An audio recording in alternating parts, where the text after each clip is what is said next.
This research I've been produced in collaborations with my colleague Michael Whitehouse, and it's about the bearing surface materials and the risk of revision following primary total hip replacements. It has been commented with all these co-authors, and as a conflict of interest, this study has been funded by Serantech, and several co-authors have been funded by the NGR or the NIHR.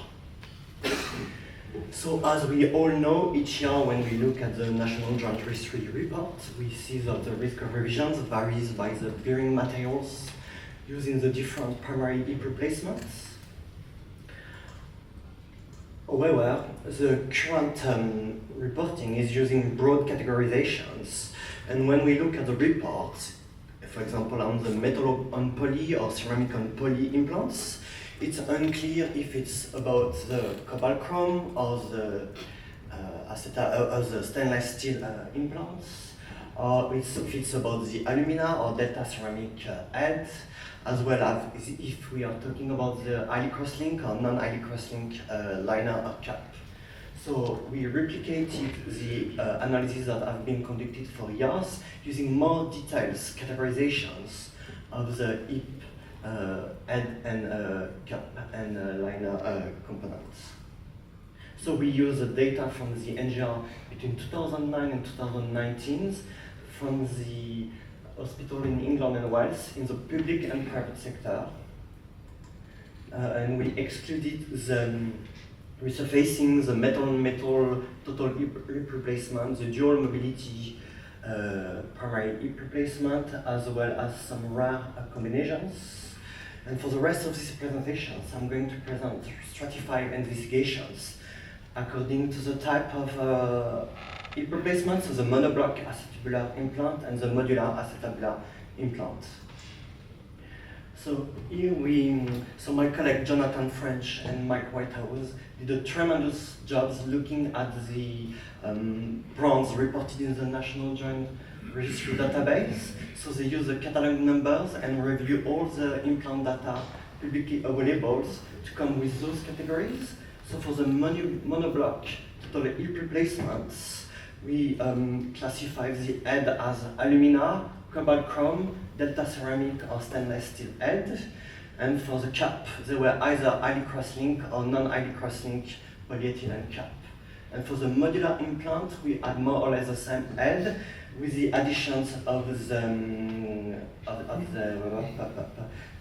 oxidized zirconium head. And also we put in this category the pre-assembled implant with either a delta ceramic head or a cobalt chrome stainless steel head. So those analyses were adjusted for the year of the primary total hip replacement, some patient characteristics, as well as the shell and stem materials, the head size and fixation type. So our primary outcome is the all-cause revisions, as reported in the minimum dataset form. And we also look at the secondary outcome as a cause-specific indication for revisions. So we have used the flexible parametric survival models because the risk of revisions vary over time, whether you look at the period immediately following the primary, the mid-term period, or the long-term period. So we use flexible parametric survival models. And we didn't use the competing risk modeling, and if you are interested to know why, I strongly advise to look at this very good paper from my colleague Adrian Sayers. But basically here we are going to report hazard ratio. If it's above 1, this means that for the specific bearing combinations, the risk is higher than the reference. Whereas if it's lower than 1, the risk is lower than the reference. And our reference is the most commonly used implant combination, which is a cobalt chrome head with a highly crosslink polyethylene cap or liner. So overall, we analyzed over 1 million primary total hip replacements. 2/3 were modular acetabular implants, and around 2% were subsequently revised. So here, first, I'm going to present the result for the monoblock acetabular total hip replacement. On the x-axis, that's the time since the primary. So 0 is at the time of the primary, and we have data up to 15 years after the primary. On the x and the y-axis, that's the other ratio.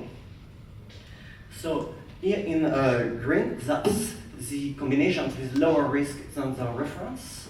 So stainless steel or delta ceramic head with a highly cross-linked polyethylene cap had a lower risk of revisions throughout times. And for implants with an alumina head and highly cross-linked polyethylene head, that was only observed in the early or mid post-operation period. However, for implant with stainless steel or cobalt chrome head and a non-highly cross-linked polyethylene head, we found higher risk of revisions over time than the reference group. So now let's look at the modular acetabulum total hip replacements. So here, for the delta ceramic, for the implant with the delta ceramic head or oxidized zirconium head and highly cross-linked polyethylene liner, then they had a lower risk of revisions.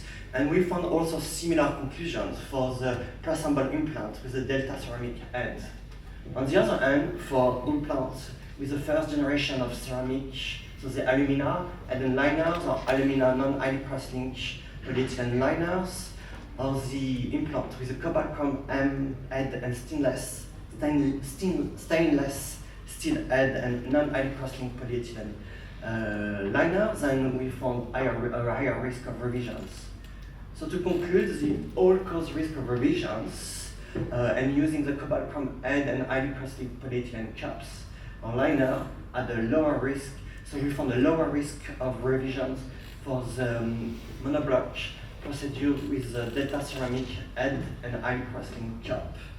And for the modular implants, we found a lower risk of revisions for the implant with the delta ceramic or oxidized zirconium head and highly cross-linked polyethylene liner.